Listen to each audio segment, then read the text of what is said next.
Ang lahat ng opinyon, pagtingin, pananaw o kuro-kuro ng mga bisita at panauhin o mga anchors o host sa programang ito ay sarili at tanging opinyon at pananaw ng mga nabanggit at hindi opinyon o pananaw ng Aliw Broadcasting Corporation, mga producers o mga namamahala ng Aliw Broadcasting o anumang organisasyon na affiliated sa network at kailanman ay hindi iniendorso ng Aliw Broadcasting Corporation ang mga nabanggit na opinyon at pananaw sa programa.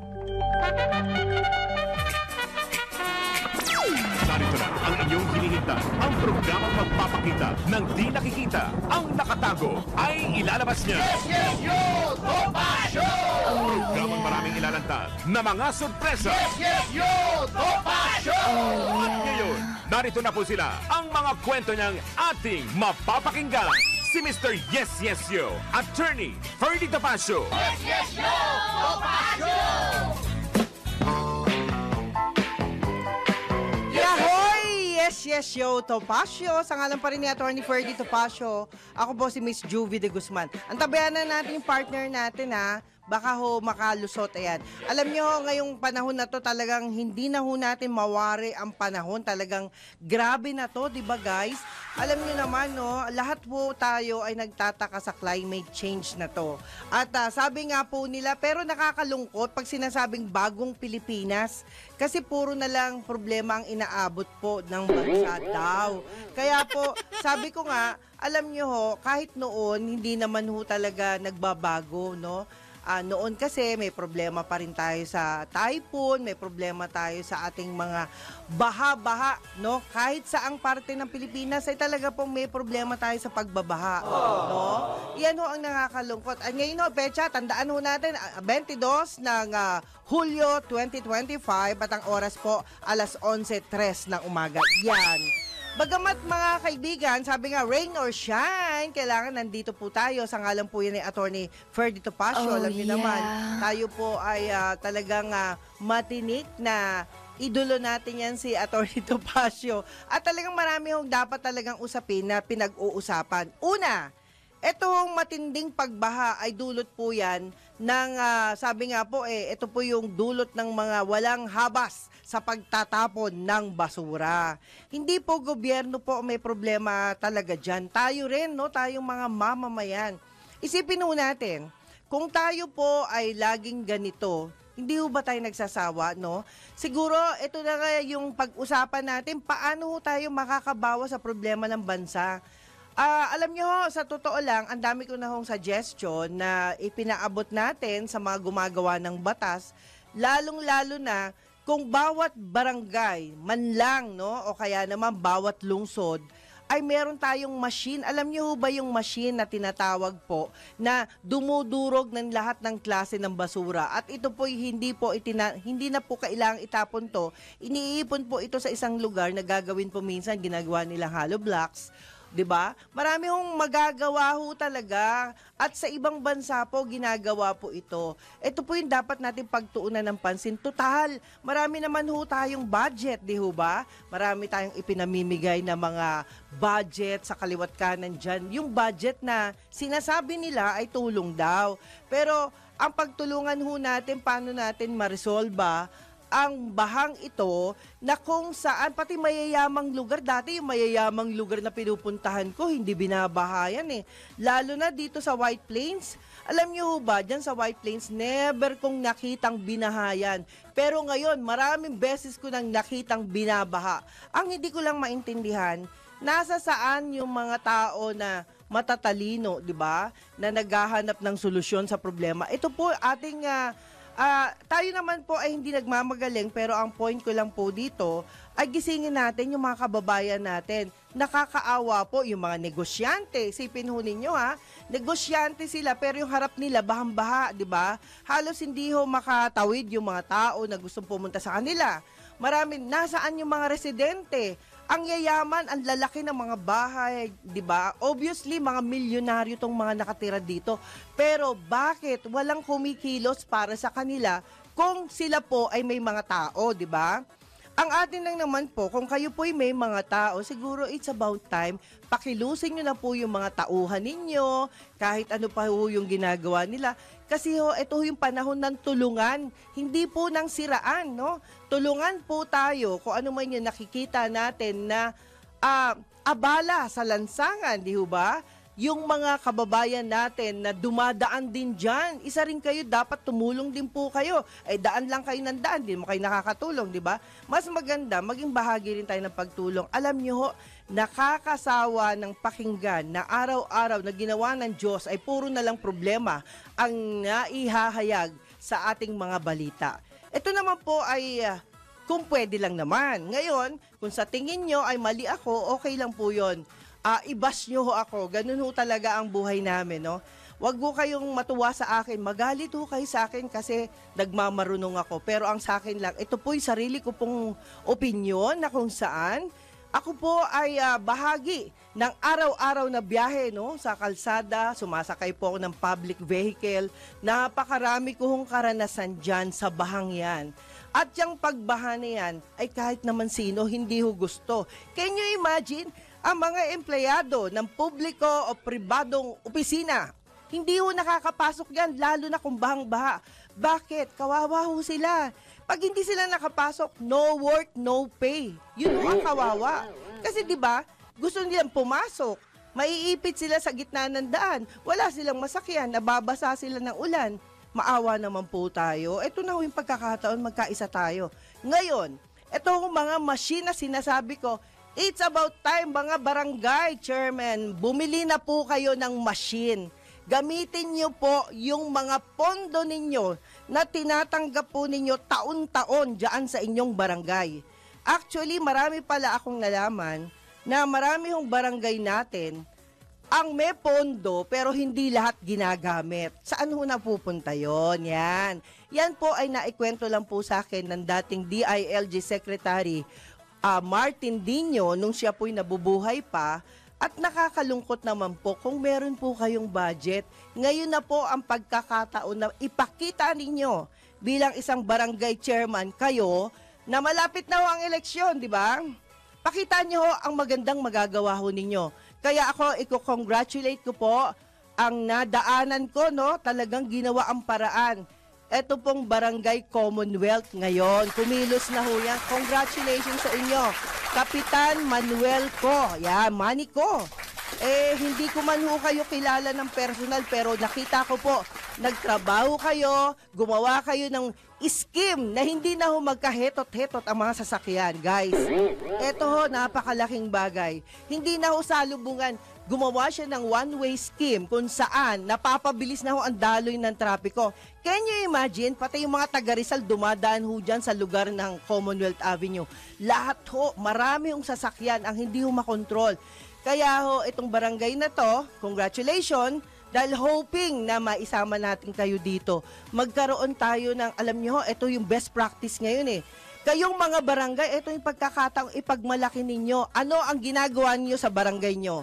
At saan napupunta ang mga pondong ibinigay sa inyo ng sino mang gobyerno na humahawak. Hindi ho tayo nag-uusap na dating gobyerno, gobyerno ni Lapu-Lapu, gobyerno ni Magellan, gobyerno ho ngayon. Huwag ho natin pag-usapan yan. Ang pag-usapan natin, anong nagawa nyo sa pondong nasa sa inyo pala? Kayo pala ang may pondo. Pero anong nangyayari? Ito, marami ho tayong nakikita na talaga namang maganda pa yung kalsada. Binabakbak na. Sino ang responsible sa mga kalsadang nasisira? Yan. Yan naman po ay hindi nyo ho kasalanan. Actually, kasalanan po yan ng mga sasakyan na dumadaan dyan, di mo ba? Yung mga truck, yan. Kapag heavy load ang truck, yan po ang karaniwang nakakasira ng kalsada. Pero sana, itong mga barangay natin, may inisyatibo. Maliit pa lang ang butas, ginagawa na dapat. Maliit pa lang ang problema, inaayos na. Ang iba ho kasi dyan sa inyo, imbis na ayusin ang problema, pinalalaki pa. Kesyo hindi kakampi yung barangay na yon, kesyo wala siyang butante sa mga ganong lugar. Mali po yung guys. Alam nyo ho, ang perwisyo ng hindi nyo kakampi at kakampi ninyo just the same, pareho lang po. ang taong bayan po ang napuputukan. Tandaan po natin, problema po ng dati, kapag naabutan po ninyo, problema na rin ho ninyo yan, di ba ho? At kung sakali naman na kayo po'y natapos na ang mga termino ninyo, hindi na po kayo ang alam nyo, ang taong bayan marunong tumanaw ng utang na loob. Tandaan nyo po yan ha, marunong tumanaw ng utang na loob ang taong bayan kasi ikukwento ka doon sa susunod na henerasyon, sa susunod na generation, sasabihin gano'n, ito dating kapitan namin, siya ho nagpagawa niyan. Kahit hindi ho kami bumoto sa kanya, 0 vote kami. Pero tingnan nyo, pinaganda niya yung lugar namin. Di hamak na mas maganda hong gagawin ninyong ganito, instead na hindi nga kayo binoto, tapos binalahura nyo pa yung daan nila. Mas lalong pangit ho yun. Kasi ho, wala kayong ginawa dun sa solusyon na dating problema na inabutan po ninyo. Take note on that. Okay, samantala mga kaibigan, ayon dito sa balita po, salamat Jasper, umakyat na sa 11 ang napaulat na namatay sa iba't ibang bahagi ng bansa dahil sa patuloy na pananalasa ng bagyong Krising na pinalakas pa ng habagat at low pressure area. 6 dito ang mula sa Negros Occidental, kabilang ang isang 12 taong gulang na batang nalunod sa ilog. At ito ay isang, sabi nga po, at isang 84 anyos na lalaking nalunod sa loob ng sariling bahay sa Binalbagan. Yan. Sa tala ng NDRRMC, 3 namatay sa Northern Mindanao, isa sa mga Davao Region at isa sa Caraga Region. At dahil sa patuloy na banta ng masamang panahon, nananatiling naka-red alert status ang Office of Civil Defense kung saan naka-full deployment ang lahat ng emergency response teams at aktibo sa 24/7 monitoring ng National Disaster Risk Reduction and Management Council upang agarang tumugon sa mga insidente. Yan. Alam niyo ho, ako po ay nalulungkot lang, no? Kaya po inuna ko na pong panawagan natin, lalong-lalo na sa mga lungsod ng Quezon, sa mga alkalde. It's about time ipakita po ninyo ang inyong galing, di ba? Hindi po yung galing sa pamimigay ng pera, wag po yun. Kasi yung pera po, nauubos yan, di ba? Pero kapag kayo ay nagpagawa ng isang bagay na matatandaan ng taong bayan, mas di hamak na napakalaking pera ang naitulong ho ninyo.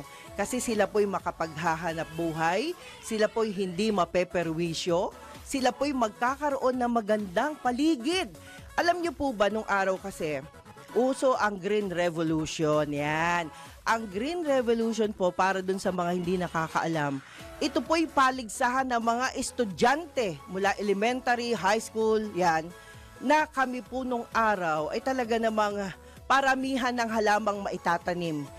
Yan po ay tinatanim namin sa mga bakanting lote kung saan ay ito po'y itinutulong ng mga estudyante at ng mga teacher. Number 1, tumutulong ang public school. Inisyatibo ng public school yan. At ang mga public school tinitingala dahil dyan po nanggagaling ang matatalinong estudyante na hindi ho natin nakikita ngayon. Yan. Ayon yan sa mga check and balance, di ba? Nakikita po nila na ang mga tao o mga bata na pinalaki sa hirap, di hamak na mas maraming nagagawa kesa yung mga batang lumaki sa yaman. Hindi naman ho lahat, no?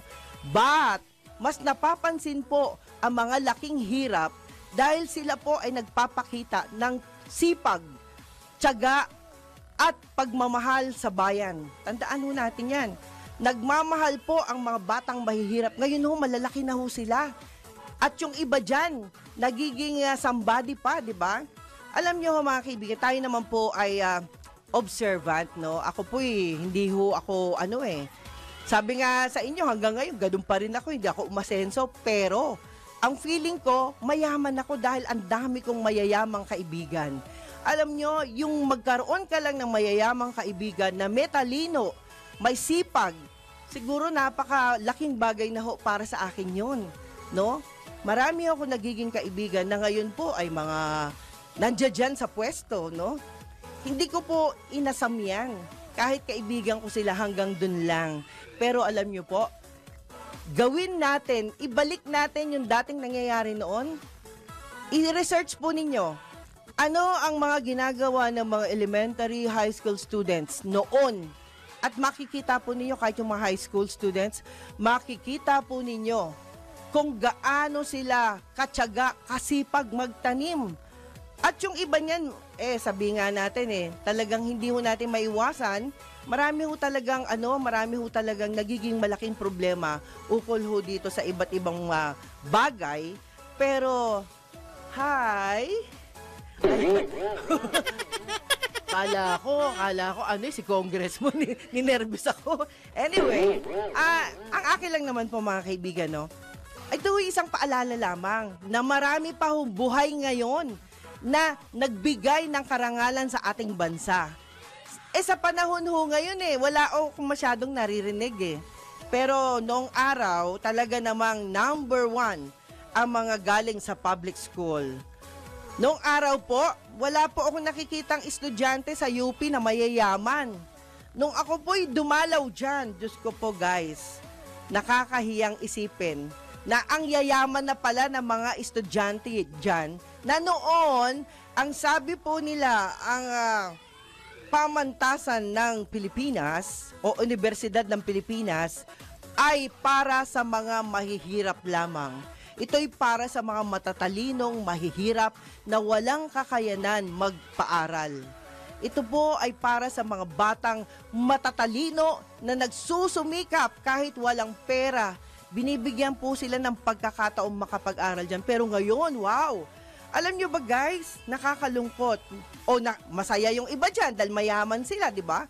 But, kung titingnan po natin, dati po ang kasabayan ko kumakain doon is yung mga talagang andala-dala supot na plastic na nandun yung mga notebook, mga gamit, no? Aba ngayon po, Diyos ko po, mga nakakotse, mga nagulat ako, sabi ko, taga saan po kayo? Nag-aaral ako dito sa UP. Ay, ganun ho. So, maraming mahabang usapan, pero ang point ko lang dito mga kaibigan, ito po ay eskwelahan ng mga taong may pananagutan sa gobyerno dahil actually, ang UP po nung araw ay sinusustentuhan ng Pilipinas, ng bansa. Sila po ay binibigyan ng maraming benefit, no? Sila po ay walang obligasyon sa kanilang mga gastusin dahil ang gobyerno po, ibig kang sabihin, ang gobyerno po ang nagpapaaral sa mga estudyanteng nandiyan sa University of the Philippines o iba pang mga eskwelahan na publiko government school. Pero ngayon, napapansin niyo ho ba, ang ilan sa mga government official natin ay kalaban pa ng mismong eskwelahan na siyang nagpaaral sa kanya. Bakit ho nagkaganoon? Anong ibig sabihin? Ang taong ito, kung sino man siya, siguro kayo nang bahalang mag-research kung sino sinasabi ko. Ang taong ito na walang utang na loob sa bansang Pilipinas, hindi ka dapat maging isang somebody sa Pilipinas. Kasi ikaw mismo ang sumisira ng imahe ng Pilipinas. Alam mo yun kung sino ka. Ako naman po'y nalulungkot lang kasi kilala kita. Ang kinakalungkot ko lang, pinaaral ka ng gobyerno, pinaaral ka. Ang ganda ng tingin sa'yo ng tao dahil ikaw po ay galing sa isang pampublikong eskwelahan. Pero tingnan mo ang iyong accomplishment. Kaaway ka ni ganito, kaaway ka ng ganito, wow! Sa dami ng accomplishment mong negatibo para sa taong bayan, nakakahiya po kayo. Hindi po kayo nakakatulong kasi una-una pinaaral kayo ng gobyerno, tapos inaaway nyo gobyerno. Diba? Mali po yun. Dapat kayo na pinaaral sa gobyerno, ginastosan ng bansang ito, mag-isip kayo ng tama, tulungan ninyo ang bansa, lalo na kung kayo po ay pinaaral ng bansang Pilipinas. Hindi po nakakatuwa. Ako po pumutok na ho yung aking yung galit ba? Hindi na ho nakakatuwa guys. Hindi ho ako natuloy sa UP dahil nga po ayaw ng mother ko umupa ako. Pero nakakalungkot dahil yung ibang kalaban po ng bansang ito ay pinaaral pa ng gobyerno. Isipin ho ninyo, sino-sino kayong pinaaral ng gobyerno na ang kakapal pa ng mukha ninyo na kayo pa yung sumisira sa imahe ng Pilipinas. Di bali na ho yung Di bali na ho yung mga naging somebody sa Pilipinas na kayo po ay pinaaral ng pribado. Kayo po ay anak mayaman. Yan. Okay ho yan, wala akong masasabi sa inyo. Pero kung kayo po ay nag-aral sa bansang ito na walang ginastos, no? Ay mahiya naman ho kayo. Isipin ho ninyo kung anong tulong ang nagawa ninyo sa bansang ito para ho tandaan na mga bagong henerasyon ngayon na magagaling sa computer, magagaling na IT, at marami din hong mayayabang dyan. Pero ho, okay lang po yun kasi yung pinagyayabang nila, pinaghirapan nila yan. Nag-aral po sila, di ba? So, dapat po, tandaan nyo, lalo na yung noong araw na kayo po'y napaaral ng gobyerno, kayo po ang magsikap, gumanti naman sa bansang ito na makakatulong. Huwag nyong gamitin ang mga pork barrel ninyo sa sarili ninyong kapakanan. Huwag ninyong gamitin ang budget ng gobyerno para lang sa inyong kasikatan. Hindi po yan tama, guys. Okay, at bago tayo mag-break, ay personal na inilarawan ni Executive Secretary Lucas Bersamin ang paghahanda ni Pangulong Ferdinand Marcos Jr. para sa nalalapit na State of the Nation address nito. Ayon kay Executive Secretary Bersamin, palaging binibigyan ng pinakamataas na importansya ng Pangulo ang SONA. Okay, dahil ito ay pag-uulat sa taong bayan. Masyado anyang focus ang presidente sa ganitong bagay, lalo't ito ang gustong-gusto nito, ang makipag-ugnayan sa mga tao. Sa ngayon, sinabi ni Executive Secretary Bersamin na nakapag-kolekta na ng ilang mga kakailanganing materyales ang Pangulo para sa SONA. Gayunman, inaasahan nilang magdaragdag pa ng mga detalye si Pangulong Marcos para sa kanyang ika-4 na SONA. Yan. Ito namang SONA na to, okay lang po yan. Lahat ho ng mga sa tingin ho ng Pangulo ay nagawa niya, bigyan ho natin sila ng credit dyan. Ngayon, kung sa tingin naman ho ninyo, hindi totoo o kaya naman against kayo sa mga sinabi niya, alam nyo guys, much better na medyo tahimik na lang po tayo. Mag-isip po kayo ng solusyon dun sa problemang nakita po ninyo. Alam nyo ho, sa panahon ngayon, tayong mga tao, dapat enjoy natin ang buhay natin na merong ginagawang tama. Hindi yung ine-enjoy nga natin pero hindi natin naiisip na yung ibang tao nagpapakahirap naman po. So, ang sa atin lang, kung sa tingin natin kontrafelo tayo ng mga taong nagsasalita, siguro better do something to join hand na masolusyonan ang problemang nakikita po natin. That's the point dyan. Kasi kung tayo po ay lagi na lang nakikipagbangayan, tayo po ay lagi na lang kontrafelo, tayo po ay maraming sinasabi, o kaya naman po, kung kayo naman po ay may sinasabi, may kahulugan ho yun, tama rin ho yun. Dahil yan po ay sinabi ninyo para sa inyong sariling obserbasyon, dahil kayo po ay isang taong meron ding dignidad, okay po tayo dyan. Hindi po tayo magsasalita na against about each other. Kasi po, tayo po naman ay maging mapagmahal sa sarili nating bayan. Pag nakita po nating lumulubog ang lugar, ako lubog na lubog ang lugar ko, guys. Ako po'y taga Bulacan. Pero anong gagawin ko? Wala ho akong magawa, di ba? Kasi nga po, lumubog. At meron hong in-install dyan na alam nyo na naging dahilan ng paglubog.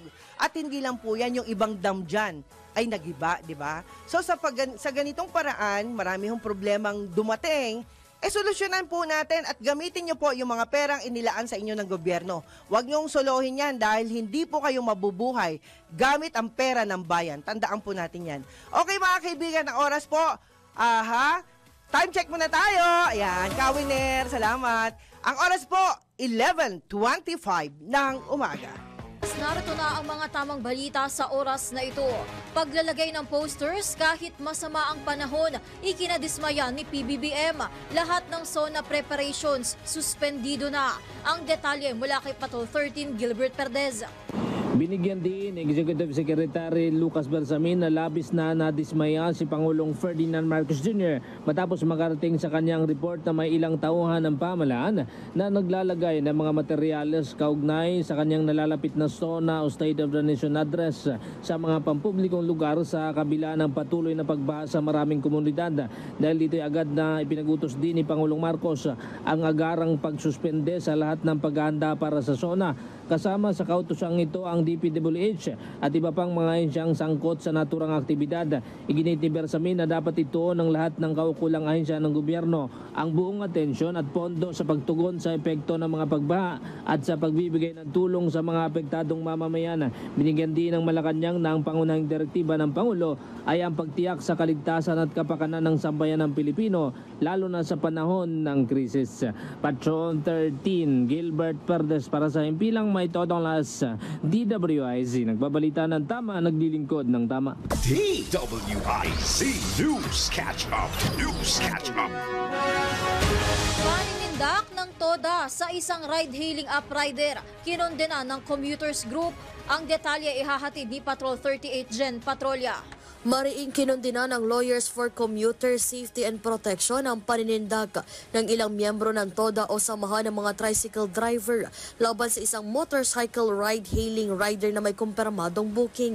Patay kasi sa viral video, susunduin na dapat ng rider ang kanyang pasahero pero hinarang ito ng mga tricycle driver. Paliwanag ng TODA, wala na silang nakukuhang pasahero dahil sa mga ride-hailing app pero sinabi ng Commuters Group na labag sa karapatan ng pasahero ang pagharang sa mga lehitimong rider mula sa ride-hailing apps. Ipinunto pa ng grupo na walang legal na kapangyarihan ang TODA upang hadlangan ang mga rider basta't may valid booking ang mga ito.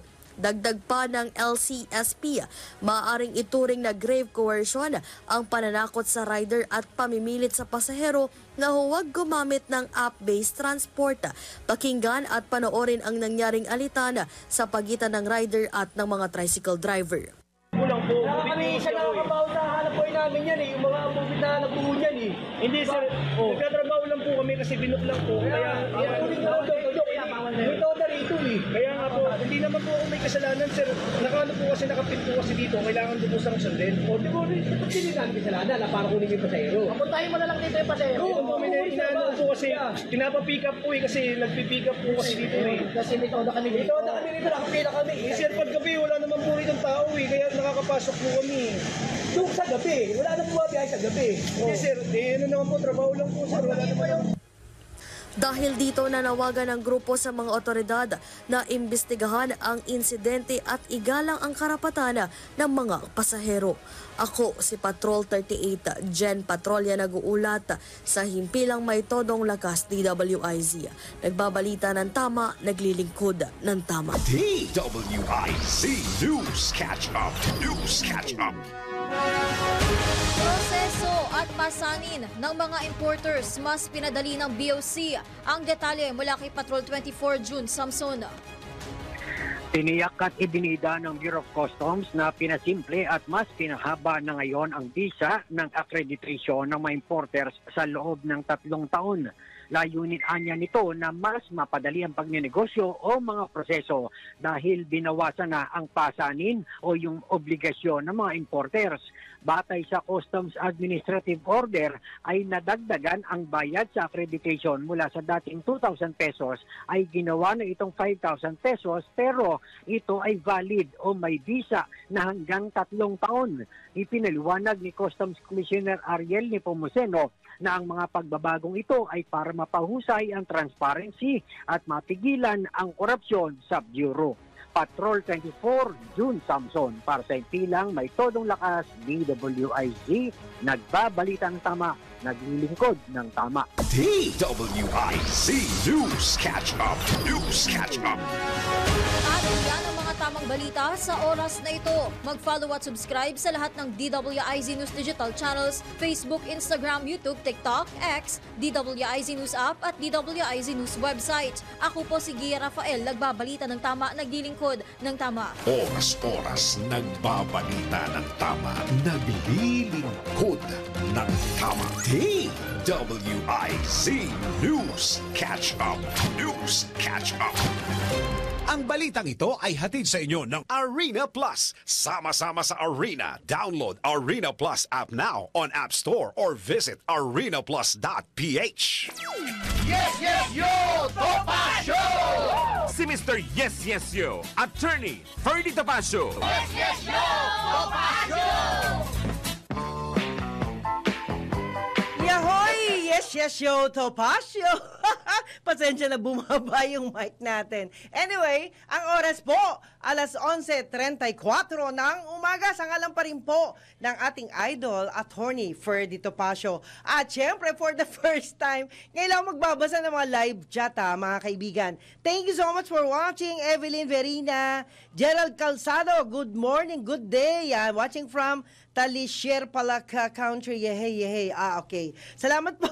Ayan ha. Country lineman. Ayan, Mr. Dude Ong. Hi! Nako guys, hindi ko mababasa lahat. Napakarami po pala tayong mga messages. Okay. At habang tayo po, ito po.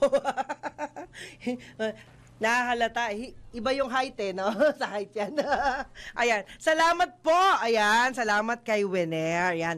Okay. At hindi lang po yan. Pagbati pinapaabot natin kay Lalaine Garcia. Good morning. Ayan.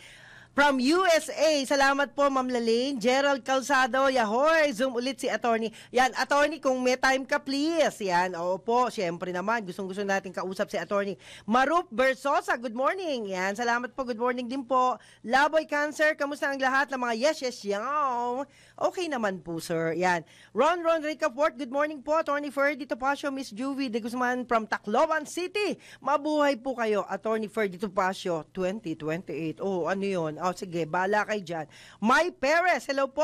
Edgardo Mendoza, yes, yaw. Topacio, watching from Sydney, Australia. Ingat kay dyan lagi po. Ay, salamat po. Yan, salamat po. Jennifer Tan, ang bansa ay nasa baha ay nasa Metro Manila. Pero sa Instagram, ni FL sa Baler Aurora, nag-ayuda kasama ang anak na si Vinny. Okay lang po yan. Okay, Rosanto Costo, gandang umaga po. Attorney Ferdy and Miss Juby, stay safe. Watching from Queensland, Australia. Mabuhay po kayo. Yan, salamat po. Thank you so much. And hello din kay Gilbert Ricaforte. Ayan, opo, si Mr. Gasolito ay wala pa hanggang ngayon. Ayan, Pasita Bautista watching from Japan. Konnichiwa, Attorney Topacio and Miss Juvie. Salamat po, Ma'am Pasita. Ohayo gozaimasu. Of course, Samson Kuwa, good morning sa inyong lahat. Sana'y gumanda na ang panahon sa lugar nyo gaya ng dati dito lang sa South San Francisco, California. Thank you very much. Salamat po. Kay Ma'am Lalaine Garcia naman, Ma'am, ang tanong, nasa na ang pondo, ang flood control? 5,500. Ayan, hinahanap din po ni Attorney Topacio, wag ho kayong mag-alala. Hindi nga rin ho alam. Ayan. Okay, Marish G, gandang morning po. Ayan, Miss Juvie and Attorney Topacio, salamat po. Lalaine Garcia, Madam Kawawang Pilipinas, lubog na sa utang, lubog pa sa baha. Oo nga ganun ho talaga. Pero dapat yan, pagtulungan, hanapan ng solusyon. Kasi marami pa, mahaba-haba pa rin yung, yung 2028, matagal pa yon. So, this time siguro, after experiencing this baha, dapat po merong somebody dyan sa gobyerno na maglahad ng kanyang pondo at gamitin para sa kontrabaha. Yan. At sa kontra-utang, medyo bawas-bawasan yung utang natin at ibayad ng konti yung mga pondong meron sila, di ba? Okay, Maria Dionisia Impang, ayan. Kaloy Atazan, hello po, ayan. Sana po magtuloy-tuloy. Ano to? Ika, biglang lumilipat nga, no? Okay, ayan, nawala.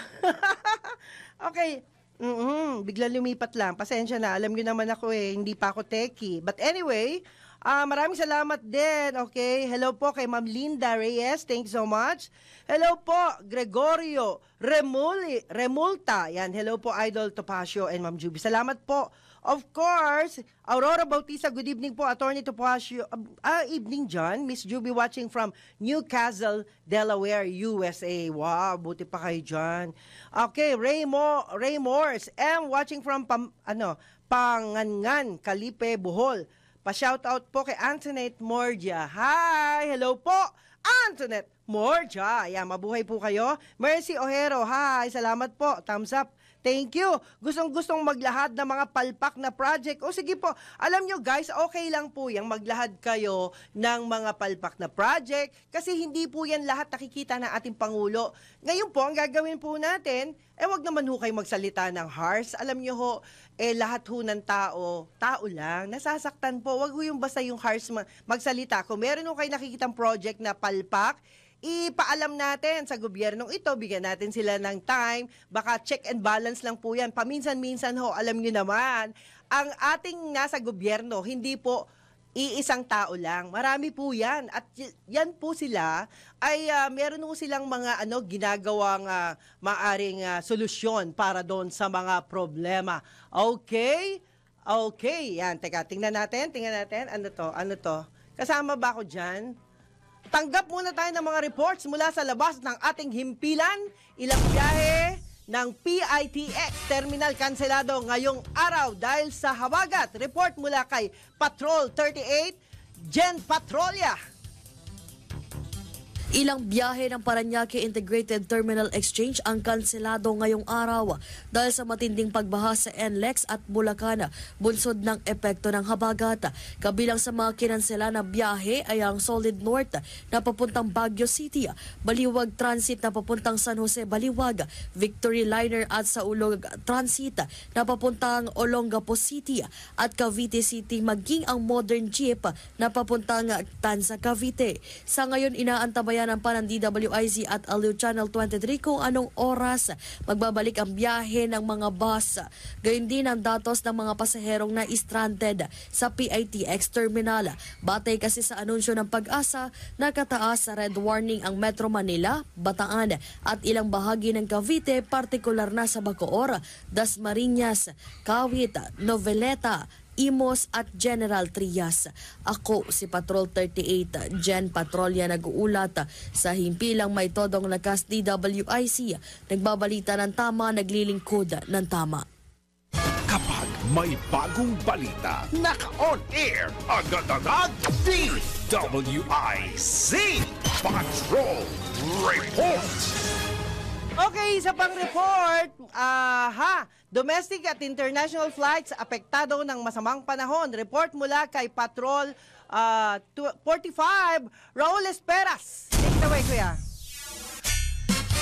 Ilang mga domestic at international flights ang naapektuhan dahil sa bagyong Krising at habagat.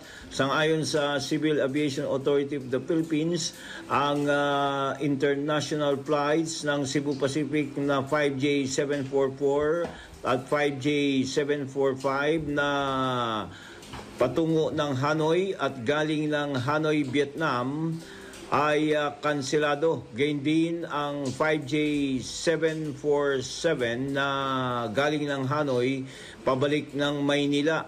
Samantalang ang 5J901 na patungo sa Katiklan at 5J902 na galing sa Katiklan ay kabilang sa kanselado. Sa panig naman ng Philippine Airlines, ang Philippine Airlines Flight PR593 at PR594 na Manila-Hanoi, Manila ay kanselado rin. Na-divert naman ang biyahe ng Cebu Pacific Air Flight 193 na galing sa Kawayan na patungo ng Maynila at ito ay na-divert sa Clark dahil pa rin sa sama ng panahon. Ang Air Asia Flight AP608 na galing ng Bacolod patungo ng Maynila ay na-divert sa Iloilo. Samantalang ang private jet na medical mission Medic 5157 na galing ng Mactan patungo ng Maynila ay bumalik ng Mactan na airport dahil pa rin sa sama ng panahon. Pinapayuhan naman ng Civil Aviation Authority of the Philippines sa mga apektadong pasahero na makipag-ugnayan at ipinaliwanag na kanselado ang flight o desisyon ng piloto o ng airline ang kanselasyon ng flight para na rin sa kaligtasan ng mga bumabiyahe. Raul Esperas, Patrol 45, nagbabalita ng tama, naglilingkod ng tama, si May Todo Lakas, DWIC. Kapag may bagong balita, naka-on air, agad-agad, DWIC. Patrol Report. Yahoy! Balik tayo sa Yes Yes Show Topacio sa ngalan pa rin ni Attorney Ferdy Topacio. Ako po si Miss Juvie de Guzman at may pahabol po dito sa ating mensahe mula kay Rico Camposanto. Good morning, Miss Juvie. I really admire your dedication to your program, Rain or Shine. The show must go on. Kudos and God bless always. Oh, salamat po. Nits Molinaw. Ayan, hello po, Attorney Topacio. Good morning po sa inyo ni Ma'am Juvie watching from California. Mabuhay po kayo, Nits Molinaw. Maruf Versosa watching from Cainta last year after Sona. Bumaha this year. Bumaha before Sona. Ganun ho ba? Hindi ko na malayan yun Nits Malinaw, yes, yes, Show Topacio. Ingat po kayo. God bless you po. Sean, hi, hello po from Canada. Marilyn Vicente. Good morning, Ma'am Juby. God bless you. Salamat po. Eloy Pahanustan, shoutout po. Yan, mahilig sa online sugal. Mabuhay po kayo. Ganon, nako ha. Ay, bawal yan. Okay, mga kaibigan, tayo po ay time check muna tayo sa ngalan ni Attorney Ferdy Topacio. Ang oras po, alas 11:45 ng umaga. Yahoy! Yes, yes, Show Topacio. Siyempre, sa ngalan pa rin ni Attorney Ferdy Topacio. Welcome dito sa huling bahagi ng Yes, yes, Show Topacio. Yan. Ako po si si Juvie de Guzman.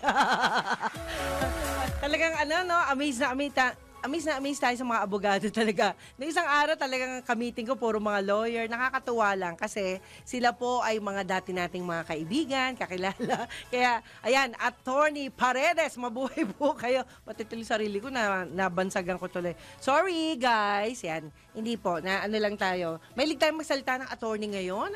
Marami tayong mga abogado na talagang nakakatuwa. At pagbati na rin pinapaabot natin kay Kariki. Yan, Kariki, Welbes, yan. Salamat po kahapon. At of course kay Michael Delara. Yan. Bagamat wala si Attorney Topacio, kita nyo naman, narinig natin ang gwapo natin kaagapay dyan sa Zoom, no? Palagay ko, napakarami ho niyang ginagawa. At alam nyo ho, napakalalim ho ng tubig sa Las Piñas. Napakarami yung area na talagang napakahirap dumaan, no? Impossible talaga. Okay, mga kaibigan, salamat pa rin kay Ma'am Jen at syempre kay Wilner, yan. And company, sa lahat ho namang nandyan sa production natin. Oh, yan. yeah. Pasalamatan na natin, mamaya makalimutan ko Yung newsroom, salamat din sa'yo, Jasper and Company. Of course, ang production natin, ang CA natin na magaganda. At si Bam, yan. At lahat po ng mga writers natin, nandiyan dyan po sila. Yan, mabuhay po kayong lahat. But anyway, hello din kay June and sa mga TOC.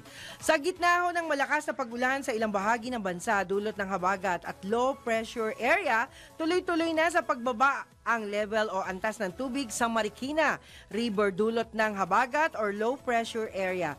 Batay sa huling update ng Marikina City Government, bumaba na sa 16.4 meters ang level ng tubig sa naturang ilog.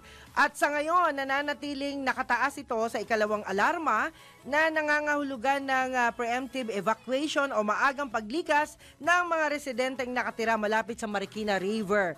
Antabayanan ho sa DWIC Aliw Channel 23 ang karagdagang balita at update kaugnay ng antas ng tubig sa Marikina River. Ayan.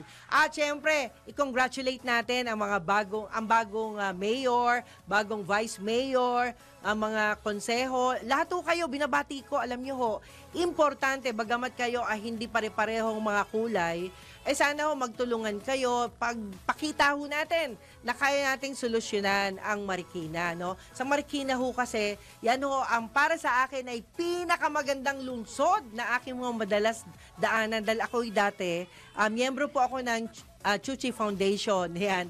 Dahil dyan sa Chuchi Foundation, nadadalas tayo sa Marikina, lalong-lalo na sa mga cleaning moment, no? Tayo po'y umabot dyan sa mga, mga friendship natin na talagang dapat tulungan, no? Talagang basta may time lang ako, umaabot po ako dyan bilang bahagi po ng public service. Yan. Okay, sabi nga po, nakipagpulong si Pangulong Ferdinand Marcos Jr. kay U.S. Secretary of Defense Pete Hegseth upang pagtibayin ang matagal ng alyansa ng Pilipinas at Amerika. Nangyari ito sa unang araw ng kanyang opisyal na pagbisita sa Estados Unidos. Binigyan diin ni Pangulong Marcos ang kahalagahan ng ugnayang militar ng dalawang bansa, partikular sa pagpapanatili ng kapayapaan at katatagan sa West Philippine Sea at sa mas malawak na rehiyon ng Indo-Pacific. Isa sa mga tinutukan ng Pangulo ay ang importansya ng mga isinasagawang joint military exercises ng Armed Forces of the Philippines at ng U.S. military anya.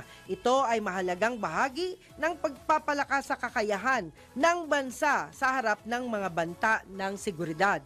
At inilahad din ng Pangulo ang patuloy na modernisasyon ng AFP at of course, hinihikayat ng US na ipagpatuloy ang suporta upang mas mapabilis ang prosesong ito. Dagdag pa niya, ito ay hakbang tungo sa mas mataas na depensa at mas epektibong pagtugon sa mga krisis. Ayan, talagang Talagang okay yan. Pero sana po, wag po yung binibentahan nyo po ang Pilipinas lagi ng armas. Mas maganda po kung bibigyan po ninyo. Much better if you're going to give yung mga importanteng sinasabi nyo nga ho na mga armas na yan na for free, no? Ay, sana nga, alam nyo, minsan marami ho tayong mas importanteng bagay na dapat pagtuunan ng pansin. Yan. Lalong-lalo na yung mga regular viewers ng Yes Yes Show Topacio. Maraming salamat po sa inyo dahil po sa inyo ay lalong naaayos po yung mga kaisipan ng iba nating kababayan. Nagpapasalamat po sila kasi napapansin nila yung mga bagay na hindi ho napapansin ng ilan nating mga kababayan. Samantala po ay tiniyak ni Pangulong Ferdinand Marcos Jr. na maipagkakaloob ang pangangailangan ng ang naging biktima ng kalamidad dulot ng malalakas na pag-ulan at pagbaha. Alam nyo, masingit ko lang, kung kayo po ay walang maitutulong sa baha, no? Halimbawa ho, nandun kayo sa gitna ng lagi, wag, tumabi na lang po kayo. Kasi wag ho nating gawin na kayo po ay mapabilang sa mga casualty, no? Kasi marami ho tayong maraming problema ho ang bansa na ngayon. Wag na ho tayong dumagdag. Kasi kadalasan yung iba dyan, dahil dun sa ayuda, gumigit na, tumutulong kuno, yung pala, yung iba ho ang ginagawa. Take note on that kasi guys, alam nyo po, ang importante ho buhay natin. Enjoy nyo po yung buhay nyo hanggat kaya pa. Yung mga pamilya po natin ang unahin natin at wag na ho tayong makialam sa tulong-tulong na hindi naman po pala tayo makakatulong. Take note on that, please. Sa isang pahayag, sinabi niyang mula sa medical team hanggang sa mga relief goods ay titiyakin nilang maibibigay ito sa ating mga kababayan. Bago pa man anyan siya tumulak sa patungong Estados Unidos, nagbigay na siya ng kautusan. Yan, kautusan para ho doon sa ating mga kababayan. Eto, ano ba to? Teka muna. Don't call me. I'm busy. Okay, ano ba naman yan guys? Bago pa man anyan, tumulak patungong Estados Unidos, nagbigay na siya ng kautusan sa lahat ng mga ahensya na paghandaan ang pagbaha dulot ng malalakas na ulan. Yan, tama ho yan. Ibig sabihin, hindi ho basta lumayas lang siya, di ba? Para malaman naman ho ninyo na nagbigay na ho siya ng direktiba sa mga tao niya. Okay, direktiba niya sa mga kinaukulang ahensya, gobyerno na makikipag-ugnayan sa isa't isa upang tiyakin na ligtas sa ating mga kababayan. At syempre, kasama rin sa tiniyak ng Pangulo ang pagsiguro na may sapat na transportasyon, gayon din ang supply ng tubig at kuryente na pawang lubhang kailangan sa gitna ng karanasang kalamidad. Yan. Mabuhay ho kayo. At syempre, latest mula sa Filipino Mirror naman. Okay, sabi nga po, walang inaasahang pagtaas ng presyo ng mga produktong pang-agrikultura ang samahang industriya ng agrikultura kasunod sa pananalasa ng bagyong Krising at ng hanging habagat. At syempre mga kaibigan, ayon kay SINAG Executive Director Jason Kainglet, wala silang nakikitang basihan para sa posibleng pagtaas ng presyo dahil ang mga magsasaka at kasalukuyan pa lamang naghahanda para sa farming season. At siyempre nanalasa ang bagyong Krising at Habagat sa ilang bahagi ng bansa noong nakaraang linggo na nagdulot ng malakas na pag-ulan at malawakang pagbaha bago ito lumabas ng Philippine Area of Responsibility. At sa huli, sa paunang report ng Department of Agriculture, nagdulot ng agricultural damage ang tuloy-tuloy na pag-ulan ng ng nasa 53 milyong piso na Region 6 at 4B na nakaapekto rin sa mahigit na 2,000 magsasaka. Yan. So yan ho mga kaibigan, pinagpapasalamat ko po yan sa ating newsroom na nagbigay ho tayo ng update para dito sa Yes Yes Show Topacio. At syempre, tayo naman po ay muling nagpapaalala sa inyong lahat mga kaibigan. Salamat po sa lahat ng mga sumubaybay at nagmensahe. Pagbati pinapaabot natin kay Vice President Raymond Andrew C. Maymay, Communication Affairs Manager ho ng, ninyo. Alam niyo na yan kung sino po kayo. But anyway, hello din, kay Josephine Salvador ng Rosario Medical Center and Company dyan sa Guagua, Pampanga. Sana po hindi kayo binaha dyan. Hello din kay Beth Polintan, Lito Polintan, Milagro Salvador at kay James Henson, Victoria Wood. Mabuhay po kayo. At of course, ang dating Barangay Affairs, DILG Secretary, hello po. At of course, hello din kay Jose Ang Jr., ang direktor ng Philippine Centric Traders Association Incorporated. At syempre, para sa susunod na programa ng Balitang Bayan, let's welcome ang sexy hunter. Walang iba kundi si Daryl Justin. Yahoy! At siyempre mga kaibigan, tayo po nagpapasalamat sa lahat. Kayo po, mabuhay po kayo. Ingat po sa pag-uwi at sa pagpasok. Bukas muli, see you again. Ang oras po mga kaibigan, sa ngalan pa rin ni Attorney Ferdy Topacio, alas 11:59 ng umaga. I love you all guys. Bye!